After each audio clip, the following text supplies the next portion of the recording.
దేవదేవుడు నాకు ఇచ్చిన సమయం అవకాశాన్ని బట్టి ప్రభువుని స్తుతిస్తూ ఆయనకి స్తుతి స్తోత్రాలు సమర్పించుకుంటున్నాను.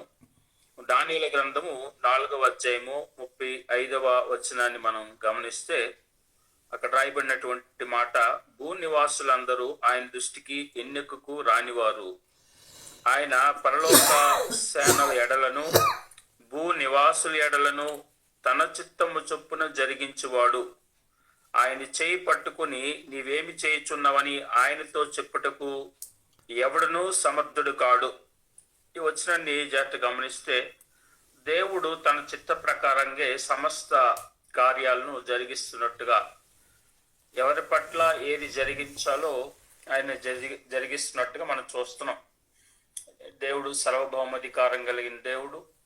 ఏమంటే మన ప్రభువారు సర్వాధికారం నాకు అప్పగింపబడింది, సర్వాధికారం ఆయనే, ఆయన సర్వాధికారం కలిగి దేవుడై ఉండి నిరంతరము స్తోత్రుడై ఉన్నాడు అని రోమిలకు రాసిన పత్రిక 9:5 రాయబడింది.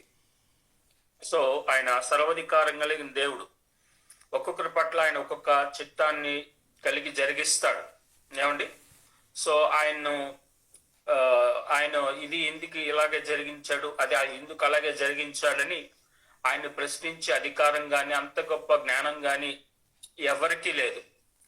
సో అదే చెప్తున్నాడు, ఆయన తన చిత్తము చొప్పున సమస్తమును జరిగించగలిగిన దేవుడు అని మనకు ఈ మరొక వచనాన్ని కూడా గమనిద్దాం. కీర్తన గ్రంథం 115వ కీర్తన గ్రంథం 115లో చూసినట్లయితే 115 3వ వచనం, కీర్తన 115 అధ్యాయము 3వ వచనం చూస్తే, మా దేవుడు ఆకాశమందున్నాడు, తనకిచ్చి ఇచ్చవచ్చునట్లుగా సమస్తమును ఆయన చేయుచున్నాడు. ఆకాశమందున్నటువంటి దేవుడు ఏమండి అక్కడ తన సింహాసనాన్ని నిలిపి సమస్త సృష్టి అంతటిని ఆయన తనకిష్టం వచ్చినట్లుగా ఆయన జరిగిస్తున్నాడు. ఆయన చిత్తము చొప్పున జరిగిస్తున్నాడు. సో ఆయన చిత్తాన్ని ఎవరు కూడా భంగపరచలేరు, ఆయన ఉద్దేశాన్ని ఎవరు కూడా ఆపలేరు. అది జరిగి తీరుతుంది అన్నట్టుగా మనకు ఖచ్చితంగా ఈ వాక్యం తెలియచేస్తుంది. అందుకనే ఆయన తన ఇష్ట ప్రకారంగానే సమస్తము జరిగిస్తున్నాడు అనే విషయం మనం తెలుసుకోవాలి. అదే కీర్తన 135:6లో కూడా చూస్తే, అదే కీర్తన 135 అధ్యాయము 6వ వచనం ఒకసారి చదువుదాం. కీర్తన 135 అధ్యాయము 6వ వచనంలో, ఆకాశమందును భూమి యందును సముద్రములందును మహాసముద్రములన్నిటి యందును ఆయన తనకిష్టమైనదంతయు జరిగించువాడు. ఆయన తనకిష్టమైనదంతయు జరిగిస్తున్నాడు. ఆకాశమందు భూమి యందు సముద్రంలో మహాసముద్రం అన్నిట్లో కూడా తనకిష్టమైన రీతిగా తన చిత్తం ప్రకారంగా జరిగిస్తున్నాడు అని మనం తెలుసుకోవాలి. ఈరోజు చాలా మంది ఆ దేవుని గురించి తెలుసుకోక, ఆయన సార్వభౌమత్వానికి లోబడక తిరుగుబాటు చేసినటువంటి వారు ఎంతో మందిని మనం చూస్తున్నాం.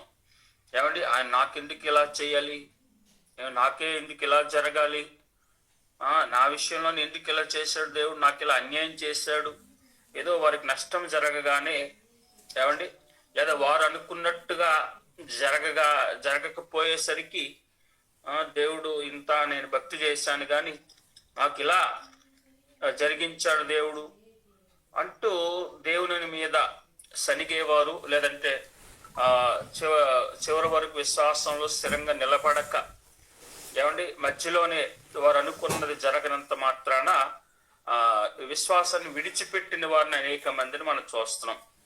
పిల్లరా, మనం అలా ఉండకూడదు. మన జీవితంలో ఆయన ఏది జరిగించినా ఆ చిత్తానికి మనము లోబడాలి. అలా లోబడినప్పుడే మనము భక్తులుగా దేవుని దృష్టికి విధేయులుగా ఉండగలుగుతాం.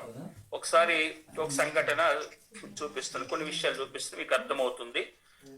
అపోస్తుల కార్యములు 2వ అధ్యాయం 38లో ఒక మాట రాయబడింది. ఇక్కడ పేతురు గారు చెప్తున్నారు. అపోస్తుల కార్యం 2వ అధ్యాయం 38లో ఏముందంటే,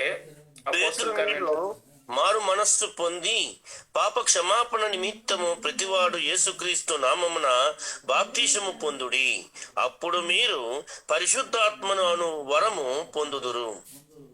ఇక్కడ చూడండి, పరిశుద్ధాత్మను పొందాలి అంటే మీరు మారు మనస్సు పొంది పాప క్షమాపణ నిమిత్తం ప్రతివాడు యేసుక్రీస్తు నామములో బాప్తిసం పొందాలి అని పేతురు గారు చెప్పారు. పేతురు గారితో దేవుడు చెప్పిన మాటే. అయితే అన్ని సందర్భాల్లో అన్ని చోట్ల అలాగే జరిగిందా? ఏమండి, బాప్తిసం పొందగానే పరిశుద్ధాత్మని పొందేశారా? ఏమండి, చాలా మంది అలా జరిగినట్టుగా మనం చెప్పగలమా? ఆయన అలాగే చేస్తున్నాడా? ఏమండి, ఇదే పేతురు గారు అపోస్తుల కార్యం 10:44 చూడండి. ఆయన అన్యులైనటువంటి కొర్నేలి ఇంటిలో ప్రసంగిస్తుండగా ఏం జరిగింది? 10:44. పేతురు ఈ మాటలు ఇంకా చెప్పుచుండగా అతని బోధ విన్నవారందరి మీదకి పరిశుద్ధాత్మ దిగెను. ఇక్కడ చూడండి, కొర్నేలి ఇంట్లో జరుగుతున్న సంఘటన ఇది. కొర్నేలి ఎవరు? అన్యులు. అక్కడ తన స్నేహితులందరినీ, బంధువులందరినీ సమకూర్చి అక్కడ పేతురు గారు చెప్పినటువంటి మాటలు వినాలని దేవుడు కొర్నేలికి చెప్పినప్పుడు కొర్నేలి మనుషుల్ని పంపించి యొప్పే నుంచి పేతురుని పంపించాడు. అక్కడ పేతురు కూడా దర్శనమిచ్చి, నీవు పలానా దగ్గరికి వెళ్ళాలి, నీవు పక్షపాతం చూపకూడదు, అన్యుడి కదా అని నువ్వు భేదం చూపించకూడదని దానికి ముందు ఒక దర్శనాన్ని కూడా చూపిస్తాడు దేవుడు. అన్ని రకాలైనటువంటి సకల విధాలైనటువంటి మరి జంతువులను నీవు తీసుకోవాలి అన్నప్పుడు, అయ్యో నేను యూదుడను, నేను ధర్మశాస్త్రం పాటిస్తున్న వాడిని, అపవిత్రమైన వాటిని తిన్న ప్రభా అంటే నువ్వు పక్షపాతం చూపకూడదు, నేను చెప్పింది నువ్వు చెయ్యాలి అన్నట్టుగా దేవుడు పేతురు గారికి అక్కడ దర్శనంలో చెప్తారు. సో నువ్వు ఇక్కడ అన్యుల దగ్గర నువ్వు వెళ్ళవలసి ఉంది. కొర్నేలి అన్యుడు, అక్కడ నువ్వు పక్షపాతం చూపకూడదు, నువ్వు వెళ్ళి అక్కడ వాక్యాన్ని బోధించాలి, చెప్పాలి, అంటే లోబడవలసిందే. అక్కడ పేతురు గారు వెళ్తారు. వెళ్ళిన తర్వాత అక్కడ ప్రసంగిస్తుండగానే అన్యుల మీదకు పరిశుద్ధాత్మ దిగడం చూస్తున్నాం. అదే పేతురు గారు ముందు ఏం చెప్పారు? పేతురు గారి ద్వారా దేవుడు ముందు ఏం చెప్పాడు? 2:38 ఏమంటే మీరు బాప్తిసం పొందితేనే పరిశుద్ధాత్మ దిగుతాడు అని చెప్పినటువంటి ఆ మాట మరి ఇక్కడ చూస్తే దానికి భిన్నంగా బాప్తిసం పొందకుండానే పరిశుద్ధాత్మ దిగినట్టు ఉంది. ఇక్కడ మరి పేతురు గారు అదేంటి ప్రభా, బాప్తిసం పొందితే గాని మీరు పరిశుద్ధాత్మ పొందరు, ఆ వరం పొందలేరు అని నేను చెప్పాను కదా, ఇక్కడ ఎలా జరిగించావేంటి అని పేతురు ప్రశ్నించలేదు. ప్రశ్నించడానికి పేతురు ఎవరు? పేతురు ప్రశ్నించేటంత జ్ఞానవంతుడా, అంత సమర్థుడా? కనుక దేవుడు తన చిత్తం చొప్పున ఎవరికి ఏమండి ఎవరి జీవితం ఎలాంటి పరిస్థితి జరిగించాలని తెలుసు. ఏమండి ఇక్కడ ప్రభు అక్కడ అలా జరిగింది, ఇక్కడ ఎలా ఎందుకు జరిగింది? అన్యుల మీద పరిశుద్ధాత్మ నేను ప్రసంగిస్తుండే వారు బాప్తిసం పొందలేదు. వాక్యం వింటున్నారంటే వాక్యం వింటుండగానే పరిశుద్ధాత్మ వారి మీదకి దిగడం చూసి పేతురు గారు అంటున్నారు 45వ వచనంలో, సున్నతి పొందని వీరిలో పేతురుతో కూడా వచ్చిన విశ్వాసులందరూ పరిశుద్ధాత్మ వరము అన్యజనుల మీద సహితము కుమ్మరింపబడుట చూచి విభ్రాంతి పొందిరి. ఏలయనగా వారు భాషలతో మాట్లాడుచు దేవుని గణపరుచుండగా వినిరి. అందుకు పేతురు, మన వల్లే పరిశుద్ధాత్మను పొందిన వీరు బాప్తిసం పొందకుండా ఎవడైనా నీళ్లకు ఆటంకము కలగజేయగలడా అని చెప్పి యేసుక్రీస్తు నామందు వారు బాప్తిసం పొందాలని ఆజ్ఞాపించాను. అంటే ఇక్కడ చూడండి పిల్లరా, అక్కడేమో బాప్తిసం పొంది మీరు పరిశుద్ధాత్మ పొందుతారు అన్న పేతురు గారు ఎక్కడికి వచ్చేటప్పుడు బాప్తిసం పొందక ముందే పరిశుద్ధాత్మ వరాన్ని పొందేశారు. దేవుడు తన చిత్త ప్రకారంగా కార్యాలు జరిగిస్తాడు. ఏమండి, ఆయనకి ఎవరు ఎదిరించి లేదా చెప్పేటటువంటి సామర్థ్యత, జ్ఞానము ఎవరికి లేదు. చూడండి, కొంతమందిని దేవుడు చిన్న గ్రామాల్లో చిన్న కొంతమందికే ఒక సంఘ కాపరిగా నియమిస్తాడు. కొంతమంది పెద్ద సిటీల్లో ఏమంటే పెద్ద లక్షల మంది, వేల మంది వెళ్ళేటట్టుగా కొంతమందికి అవకాశం ఇస్తాడు. అలాగని చిన్న గ్రామంలో ఒక ఇద్దరు ముగ్గురికో నలుగురికి ఐదుగురికో సేవకుడుగా ఉన్న వ్యక్తి చాలా దేవుని దృష్టిలో చిన్నవాడని, లక్షల మంది వెళ్తున్నారు కనుక సిటీలో సేవ చేస్తున్నాడు కనుక ఆయన పెద్ద బోధకుడని మనుషులు భావిస్తారు. కానీ దేవుని దృష్టిలో అలాగుండదు. ఎందుకంటే దేవుడు ఏమండి ఆయన అందరి పట్ల ఆయన పని ఎంత చిన్నదైనా సరే ఎంత నమ్మకంగా చేస్తున్నారనేదే చూస్తాడు. అంతే తప్ప ఇగో ఇంక ఎక్కువ పెద్ద సంఘం ఉంది కనుక ఈయన గొప్పవాడు అన్నట్టుగా దేవుడు చూడు. మీకు ఇంకొక ఎగ్జాంపుల్ చెప్తాను. స్టెఫెన్ గారు ఉన్నారు కదండి, ఏమండి పేతురు గారు ఏమండి ప్రసంగించినప్పుడు 3000 మంది మారారు. స్టెఫెన్ గారు ప్రసంగిస్తే ఎవరు మారలేదు. ఏమంటే ఒక్కరు కూడా మారారండి. పైగా ఆయన చంపబడ్డాడు అంతే. కానీ స్టెఫెన్ గారి ప్రసంగం చాలా బలంగా ఉంటది, ఏమండి చాలా లోతుగా ఉంటది. కానీ పేతురు గారి ప్రసంగం అంత లోతుగా అనిపించదు స్టెఫెన్ గారి ప్రసంగంతో పోల్చుకుంటే కదండి. అక్కడ ఏంటి మరి స్టెఫెన్ గారు ఆత్మతో నిండుకొని బోధించలేదా? పేతురు గారు మాత్రమే ఆత్మతో పరిశుద్ధాత్మని కలిగిన వాడై బోధించాడా? కాదు. ఏమండి సో దేవుడు తన చిత్త ప్రకారంగా ఏమండి ఎవరు రావాలి, ఎప్పుడు ఎవరి ద్వారా రావాలా అని నియమిస్తాడు, అని జరిగిస్తాడు. సో అక్కడ వారి ప్రసంగం గొప్పతనం కాదు, ఏమండి పేతురు గారి ప్రసంగం గొప్పతనం కాదు, లేదా స్టెఫెన్ గారు అసలు ప్రసంగం చేయలేకపోయారని కూడా కాదు. కనుక ప్రియులారా, దేవుడు తన చిత్త ప్రకారం తన కార్యాలు జరిగిస్తాడు అనే విషయం మనం ఖచ్చితంగా తెలుసుకోవాలి. ఏమండి మరొక సందర్భాన్ని కూడా చూస్తే అపోస్తలుల కార్యం 8వ అధ్యాయంలో చూద్దాం. అపోస్తలుల కార్యంలో 8వ అధ్యాయము 14వ వచనం నుంచి చదువుదాం. అపోస్తలుల కార్యం 8వ అధ్యాయం 14, 15, 16 వచనాలు చూసినట్లయితే సమరయవాడు దేవుని వాక్యము అంగీకరించి యెరూషలేములోని అపోస్తలులు విని పేతురును యోహానును వారి యొద్దకు పంపిరి. వీరు వచ్చి వారు పరిశుద్ధాత్మను పొందవలెనని వారి కొరకు ప్రార్థన చేసిరి. అంతకు ముందు వారిలో ఎవని మీదను ఆయన దిగి ఉండలేదు. వారు ప్రభువైన యేసు నామమున బాప్తిసము మాత్రము పొందిరి. ఇక్కడ చూడండి, ఇక్కడ ఎప్పుడు దిగారు ప్రభువారు? అక్కడేమో బాప్తిసం పొందేస్తే పరిశుద్ధాత్మ వరం పొందుతారు 2:38 పేతురు గారి ద్వారా చెప్పారు. అపోస్తలుల కార్యం 10:44 చూస్తే ఇక్కడ అన్యుల మధ్య వారి బాప్తిసం పొందకుండా వాక్యం వింటుండగానే పరిశుద్ధాత్మ దిగడం జరిగింది. కానీ ఇక్కడ వీరు బాప్తిసం పొందినప్పటికీ పరిశుద్ధాత్మ వీరు పొందలేదు. ఎప్పుడు పొందారంటే ఎప్పుడైతే పేతురు అండ్ అపోస్తలులు విని పేతురు యోహాను వచ్చి వారి మీద చేతులుంచి ప్రార్థిస్తే గానీ పరిశుద్ధాత్మ దిగడం మనం చూడట్లేదు. అంటే ఇక్కడ దేవుడు ఆ విధంగా తన చిత్త ప్రకారంగా ఆత్మ అనుగ్రహిస్తున్నాడు, ఆ విధంగా ఆత్మ నడిపింపు ఉంటుంది అనే విషయం మనం తెలుసుకోవాలి. సో ఒక్కొక్కరు జీవితంలో ఒక్కో విధంగా దేవుడు కార్యాలు చేస్తారు. ఏమండి ఒకసారి చూడండి. 1 కొరింథీయులకు రాసినటువంటి పత్రిక 12వ అధ్యాయము 1 కొరింథీ పత్రిక 12వ అధ్యాయం 11వ వచనాన్ని 7వ వచనం నుంచి చదివితే ఆత్మవరాల గురించి చెప్పబడింది అక్కడ.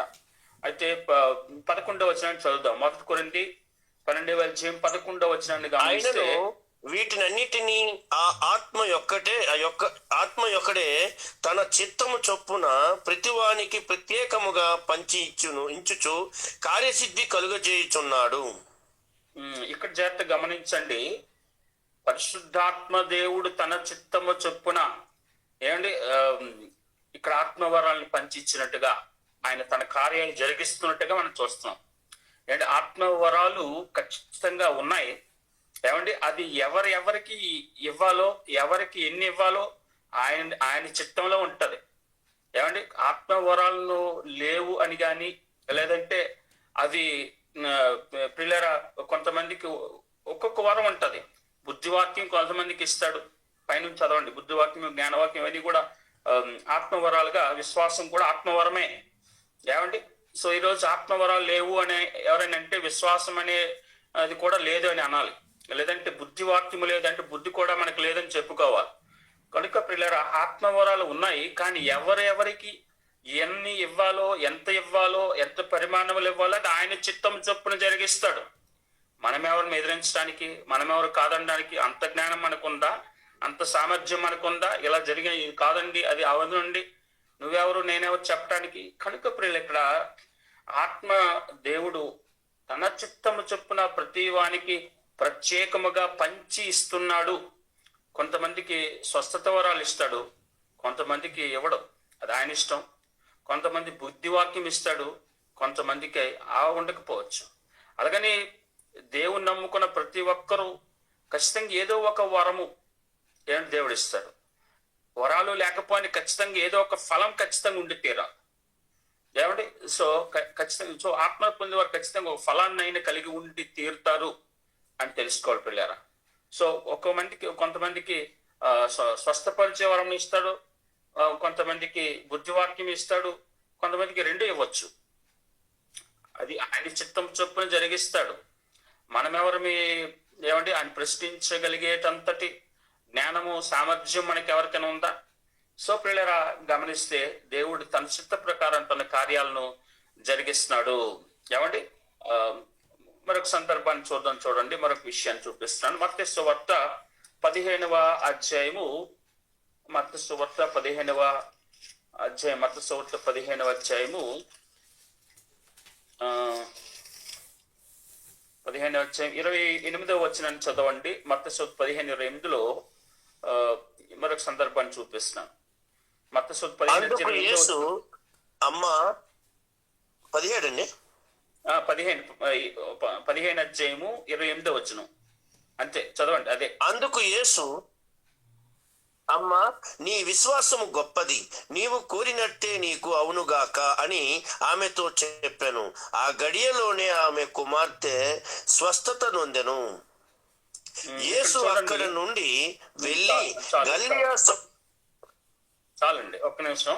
ఇక్కడ చూడండి, ఇక్కడ యేసుప్రభువు వారు చెప్పిన వెంటనే ఆ గడియలోనే స్వస్థత కలిగింది. ఇక్కడ ఈమెకి కొన్ని సందర్భాలు చూసినప్పుడు ఒక ఆయనకి కళ్ళు కనిపించినప్పుడు యేసుప్రభువు వారు ఏం చేస్తున్నారు, అక్కడ బురద చేసి, ఉమ్ము వేసి, బురద చేసి కళ్ళకు రాసి అక్కడికి వెళ్ళి కోనేటికి వెళ్ళి కడుక్కో అని చెప్పి వెంటనే చేయలేడా?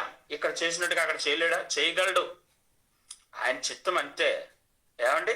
కొన్నిసార్లు స్వస్థత వెంటనే జరిగిస్తాడు, కొన్నిసార్లు లేటుగా జరిగిస్తాడు. ఏమండి?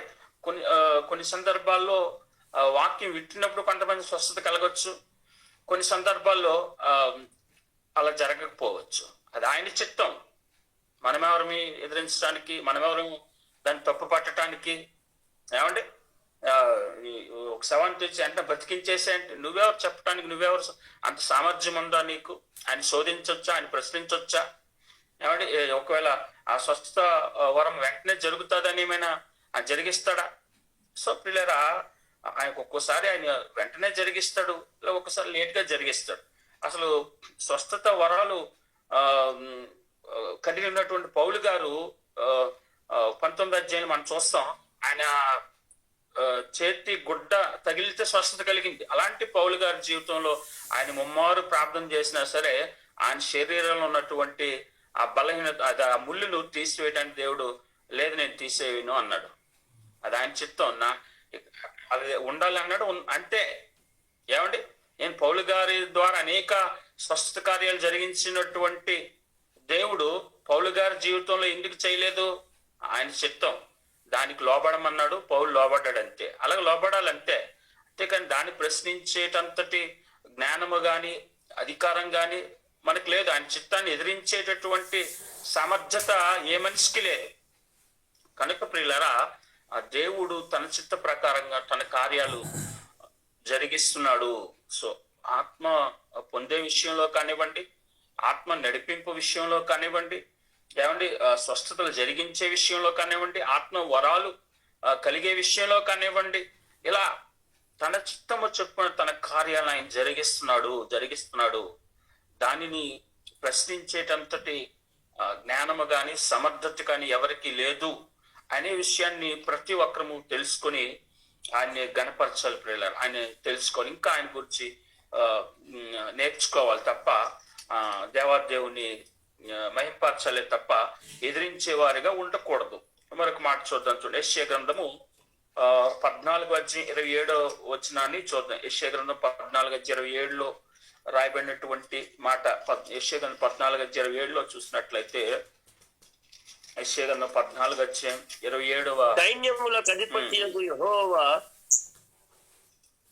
సైన్యములకు అధిపతియగు యెహోవా దాని నియమించి ఉన్నాడు. రద్దుపరచగలవాడెవడు? బాహువు చాచిన వాడు ఆయనే, దాని త్రిప్పగలవాడెవడు? ఆయన రాజైన చాలండి. ఇక్కడ ఏంటంటే, ఆయన చేస్తే ఎవరైనా రద్దుపరచగలరా? ఏమండి, ఆయన మూస్తే ఎవరు తెరవలేరు, ఆయన తెరిస్తే ఎవరు మొయ్యలేరు. కనుక పిల్లలు, ఆయన ఒక కార్యం చేయాలనుకుంటే ఎవరు ఆపగలరు, ఎవరు రద్దు చేయగలరు అంటున్నాడు. సో ఆయన తన చిత్త ప్రకారంగా జరిగిస్తున్నాడు. అదే యెషయా గ్రంథం 29వ అధ్యాయము 16వ వచనాన్ని కూడా చూద్దాం. యెషయా గ్రంథం 29:16 చూసినట్లయితే, యెషయా గ్రంథం 29వ అధ్యాయం 16వ వచనం, అయ్యో మీరెంత మూర్ఖులు, కుమ్మరికిని మంటికిని భేదము లేదని ఎంచుదగున చేయబడిన వస్తువు దాని చేసిన వాని గూర్చి ఇతడు నన్ను చేయలేదనవచ్చునా? రూపింపబడిన వస్తువు రూపించిన వానిని గూర్చి ఇతనికి బుద్ధి లేదనవచ్చునా? చూడండి, అంటే ఆయన ఒక్కొక్క విషయంలో ఒక్కో విధంగా జరిగిస్తాడు. కొంతమందిని ఏమండి గుడ్డివారిగానే ఉంచుతాడు. వారు బ్లైండ్ గా ఉంటూనే సేవ చేస్తున్న వారిని మనం చూస్తాం కదండి. వారి జీవితంలో దేవుడు ఏమి చేయలేడా? చేయగలడు. కానీ ఆయన ఆ విధంగా వారి ద్వారా జరిగించాలి. ఆ విధంగా సేవ జరిగించుకొని తన మహిమ పొందడం ఆయన చిత్తం. ఏమండి, సో మనం చూస్తాం చాలా మంది చాలా పేదవారిగా ఉంటూ సేవలో కొనసాగుతారు. ఏమండి, తినడానికి సరైనటువంటి పరిస్థితి ఏమండి లేని స్థితిలో సేవలో ఉంటారు. ఎందుకు వారు అలా ఎంత పేదరికను అనిపిస్తూ సేవ చేస్తున్నారు? ఏం దేవుడు చేయలేడా? ఏమండి, ఆయన చేయగలడు. వారి పట్ల ఆ చిత్తం కలిగి ఉన్నాడు. ఏమండి, కొంతమంది చాలా పెద్ద పెద్ద సంఘాలను కలిగి ఉంటారు. ఏమండి, సో దేవుడు తన కార్యాలు తన యొక్క భక్తుల పట్ల తన చిత్తము జరిగిస్తాడు అనే విషయం మనం తెలుసుకోవాలి. సో పరిశుద్ధ ఆత్మను పొందే విషయంలో కానివ్వండి, స్వస్థతలు జరిగే విషయంలో కానివ్వండి, ఆత్మ వరాలు అనుగ్రహించే విషయంలో కానివ్వండి, దేవుడు తన పట్ల, తన భక్తుల పట్ల, తన ప్రజల పట్ల తన చిత్తము చొప్పున కార్యాలు జరిగిస్తున్నారు అనే విషయం మనం తెలుసుకోవాలి. ఏమండి, ఆ విధంగా ఆయన చిత్తానికి మనం లోబడాలి తప్ప ఏమండి ఆయన చిత్తాన్ని ఎదిరించేవారిగా, ప్రశ్నించేవారిగా, అంత జ్ఞానము అంత గొప్పవారు మనము కాదు అనే విషయం తెలుసుకొని మనము ఆయనకు లోబడే వారిగా ఉండాలి. చివరిగా ఒక మాట చెప్పి నేను ముగిస్తాను. ఇదే యెషయా గ్రంథం 45వ అధ్యాయం కూడా చూద్దాం ఒకసారి. యెషయా గ్రంథం 45వ అధ్యాయము, యెషయా గ్రంథం 45 9వ వచనాన్ని చదువుదాం. యెషయా 45 అధ్యాయం 9వ వచనం, మంటి కొండ పెంకుల్లో ఒక పెంకయ్యుండి, మంటి కొండ పెంకులలో ఒక పెంకయ్యుండి తన్ను సృజించిన వానితో వాదించు వానికి శ్రమ. జిగట మన్ను దాన్ని రూపించు వానితో నీవేమి చేయుచున్నావని అనదగునా? వీనికి చేతులు లేవని నీవు చేసినది నీతో చెప్పుదగునా? చూడండి, అంటే దేవుడు తన కార్యాలను తన ప్రజల పట్ల తన చిత్తాన్ని, లేదా ఏమండి ఎవరిని ఎక్కడ పుట్టించాలి, ఎవరిని ఎప్పుడు పుట్టించాలి, ఎవరిను ఏ విధంగా ఏమండి నడిపించాలో ఆయనకు తెలుసు. సో అందరి పట్ల ఒకే చిత్తం కలిగి ఉండడు, కానీ ఒక్కొక్కరి పట్ల ఒక్కొక్క చిత్తాన్ని కలిగి ఉంటాడు అనే విషయం మనము తెలుసుకోవాలి. ఏమండి, కాబట్టి పిల్లరా, ఒక ఆమె, అంటే ఒక సాక్ష్యాన్ని మీకు తెలియచేయాలనుకుంటున్నాను. ఒక ఆమె ప్రయాణం చేస్తూ ట్రైన్లో హైదరాబాద్ వెళ్తుంది. ఎందుకంటే తన కుమారుడికి బాగోలేదని ఆమె వెళ్తుంది. అదే ట్రైన్లో మరొక యవనస్తుడు అక్కడ ఆమెతో కూర్చొని అక్కడ ఉన్నాడు. ఆయన అడిగాడు, ఎక్కడికమ్మా వెళ్తున్నావంటే, నా కుమారుడికి బాగాలేదు, హైదరాబాద్లో ఉన్నాడు, చూడడానికి వెళ్తున్నాను అని చెప్పింది. అయితే ఆ యవనస్తుడిని కూడా అడిగింది, ఎక్కడికి బాబు వెళ్తున్నావు అని అంటే, నేను ఇంటర్వ్యూకి వెళ్తున్నాను అని చెప్పాడు. అయితే ఈమె ప్రభుని నమ్ముకుంది కనుక ఈమంటుంది, నేను ప్రార్థన చేస్తాను మీకోసం అని అన్నప్పుడు ఆయన అంటున్నాడు, ఆ వ్యక్తి నమ్మని వ్యక్తి కనుక హేళన చేస్తున్నాడు అన్నమాట. నీ కుమారుడికే బాగలేదు, నీ కుమారుడికే నీ దేవుడు స్వస్థపరచలేదు, నువ్వు నాకు ప్రార్థన చేసేస్తే దేవుడు చేసేస్తాడా, నువ్వు నాకు ప్రార్థన చేసినంత మాత్రాన మనం ఏదో అని ఏలనగా మాట్లాడాడు. సరే, ఆమె అన్నది, అయ్యా, దేవుడు ఒక్కొక్కరి పట్ల ఒక్కొక్క ప్రణాళిక చిత్తాన్ని కలిగి ఉంటాడు, అయితే ఏదేమో మీకోసం ప్రార్థన చేస్తానని అయితే చేసుకోపో అనేసి అని అన్నప్పుడు ఆమె ప్రార్థన చేసింది. ప్రభు, మరి కుమారుడికి ఈ ఉద్యోగం ఇచ్చి మీ రక్షణ ఇవ్వు అని ప్రార్థన చేసింది. తర్వాత ఎవరికి వారు వెళ్ళిపోయారు. ఏమండి, వేరే ఆమె ట్రైన్ దిగి ఆమె ఎక్కడికి వెళ్ళాలి అక్కడ వెళ్ళిపోయింది. ఈయన కూడా ఇంటర్వ్యూకి వెళ్ళిపోయాడు. అయితే ఈయన ఇంటర్వ్యూలో సెలెక్ట్ అయ్యాడు. సింగపూర్లో జాబ్ వచ్చింది. ఇది రియల్గా ఆ వ్యక్తి చెప్పిన సాక్ష్యం అనమాట. జాబ్ వచ్చిన తర్వాత అక్కడ దేవుని మాటలు విని ఎవరో సేవకుల ద్వారా అక్కడ మారు మనసు పొంది అక్కడ సాక్ష్యాన్ని చెప్తూ వచ్చాడు. ఆమె ఎవరో నాకు తెలియదు, ఆమె ప్రార్థన చేసింది, నేను హేళనగా మాట్లాడాను, కానీ ఆ యొక్క ఆమె చేసిన ప్రార్థన బట్టి నాకు ఈ జాబ్ వచ్చింది, నేను ఈ విధంగా ప్రభువుని నమ్ముకోగలిగానని సాక్ష్యం చెప్పాడు. ఇక్కడ చూడండి, దేవుడు తన చిత్తము చొప్పున, ఏమంటే ఇక్కడ ఈమె ఎవరో ఆయనకి తెలియదు, ఆమె ఎవరో ఈయనకి తెలియదు, అసలు ఈయన రక్షించబడినట్టుగా ఆమెకు తెలియదు. ఏమండి, అంటే ఆయన తన కార్యాన్ని ఆ విధంగా జరిగిస్తూ వచ్చాడు. అందుకే నేను చివరిగా మాట చెప్పిన ముగిస్తాను. 1 కొరింథీ పత్రిక 15వ అధ్యాయము 1 కొరింథీ పత్రిక 15వ అధ్యాయము చివరి వచనాన్ని చూడండి. 1 కొరింథీ 15 అధ్యాయము చివరి వచనాన్ని చూసినట్లయితే 58వ వచనం. 1 కొరింథీ రాసిన పత్రిక 15 అధ్యాయం 58వ వచనంలో, కాగా నా ప్రియ సహోదరులారా, మీ ప్రయాసము ప్రభువునందు వ్యర్థము కాదని ఎరిగి స్థిరులను కదలిని వారును ప్రభువు కార్యవృద్ధుల యందు ఎప్పటికీ ఆసక్తులునై ఉండుడి. స్థిరులను కదలిని వారును ప్రభు కార్యాభివృద్ధి ఎప్పటికీ ఆసక్తులై ఉండండి. సో ప్రభువు నందు మన ప్రయాస వ్యర్థం కాదని తెలుసుకొని ఆమె ప్రార్థన చేసింది. ఆమె ప్రార్థన వ్యర్థం కాలేదు, కానీ ఆ ప్రార్థనకు ఫలితము వచ్చిందన్న సంగతి ఆమెకు తెలీదు. ఏమండి, తెలుసండి? సో రిజల్ట్ ఆయన చేతిలో ఉంటది. ఎవరి ద్వారా ఏ విధంగా ఆయన తన కార్యాలు చేయించుకోవాలో ఆయనకు తెలుసు. ఆయన చిత్తము చొప్పు ఆయన జరిగించుకుంటాడు. ఆమె చేసిన ప్రార్థన బట్టి ఆ వ్యక్తి జాబ్ పొందాడు, అదేవిధంగా చక్కగా ఆత్మరక్షణ పొందాడు, ప్రభుని తెలుసుకోగలిగాడు. కానీ అలా జరిగిందన్న విషయం ఆ ప్రార్థన చేసిన ఆమెకు తెలీదు.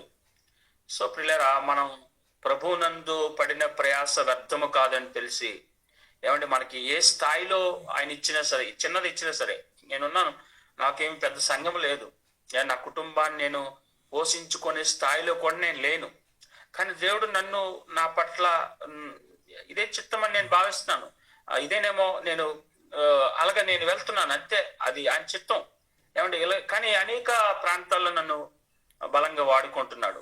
ఏమంటే అనేక సంఘాలకు బోధించగలిగేటటువంటి అవకాశాన్ని అలా ఇస్తున్నాడు, నడిపిస్తున్నాడు నన్ను. ఏమంటే ఆ విధంగా నన్ను పోషిస్తున్నాడు అంతే. సో ఎవరో పిలిస్తే వెళ్ళడం, వారికి వాక్యాన్ని చెప్పడం, ఆ విధంగానే నన్ను నడిపిస్తున్నాడు. నా కుటుంబం, నేను కేవలం ఏమంటే ప్రభు మీద ఆధారపడి ఉన్నాను, సంపూర్ణంగా ఆయన మీద ఆనుకొని ఉన్నాను. అలాగే నాకు పెద్ద సంఘం ఏమి ఇచ్చేయలేదు, అలాగనే పెద్ద సిటీ పెద్ద దీనిలో ఏం లేను, నేను నా కుటుంబాన్ని పోషించుకునే పెద్ద స్థాయిలో కూడా నేను లేను. కానీ నా ద్వారా ఆయన తన చిత్తాన్ని ఈ విధంగా జరిగించుకుని అనేక ప్రాంతాలకు పంపిస్తున్నాడు. ఎక్కడ నేను అడగను ఎవరిని, కానీ వారే తెలుసుకొని ప్రేరేపణ బట్టి, ఆత్మ ప్రేరేపణ బట్టి పిలుస్తున్నప్పుడు వెళ్తుంటాను. నేను ఎవరిని ఏం అడగను. ఎవరు ప్రేరేపించబడిన వారు నాకు ఇస్తున్న దాన్ని బట్టి నా హౌస్ రెంట్ కట్టుకుంటూ నా ఫ్యామిలీని పోషించుకుంటూ వెళ్తున్నాను. కనుక ప్రియులారా, నా పట్ల ఆ చిత్తం అదే ఏమో మరి ఏమండి ఆ విధంగా బోధించుకోగలిగినటువంటి బోధలో ఏమండి నడిపిస్తున్నాడు అంతే. కనుక ప్రియులారా, ఒక్కొక్కరి పట్ల కాకపోతే పెద్ద సంఘం ఉంది కనుక, ఎక్కువ మంది వస్తున్నారు కనుక ఆ వారు పెద్దవారు, వారు గొప్పవారు అని మనం భావించడానికి లేదు. దేవుడు ఎంత చిన్న పని అప్పగించినా అది ఎంత నమ్మకంగా చేస్తున్నారు అనేదే చూస్తాడు అంతే తప్ప, వారు పెద్ద సంఘము కాబట్టి, వారు పెద్ద సిటీలో ఉన్నారు కాబట్టి, వారి దగ్గరికి ఎక్కువ మంది వెళ్తున్నారు, 1,00,000 మంది వెళ్తున్నారు కాబట్టి వారు గొప్ప వారు అని మనుషులు అనుకుంటారు. కానీ ప్రభు ఏమండి తన చిత్తానికి లోబడే వారి పట్ల ఏమండి ఆయన ఎవరైతే అంత నమ్మకంగా ఆయన వాక్యానుసారంగా బోధిస్తూ ఆ వాక్యానుసారంగా తన సేవను జరిగిస్తూ నమ్మకంగా వెళ్తారో, ఎంత చిన్న పరిచర్య అయినా సరే ఎంత నమ్మకంగా వెళ్తారో అది చూస్తాడు. కనుక పిల్లరా, ఒక్కొక్కరి పట్ల ఆయన ఒక్కో చిత్తాన్ని జరిగిస్తాడు అనే విషయం మనం తెలుసుకొని ఆయన చిత్తానికి లోబడి మనం ఆయన చిత్తానుసారంగా ఆయన కార్యాలు చేద్దాం. ఆయన ఉద్దేశానికి లోబడి ఆయన పద్ధతిలోనే చేద్దాం. మనకు నచ్చిన పద్ధతిలో మనం చేయటానికి వీల్లేదు దేవుని కార్యం.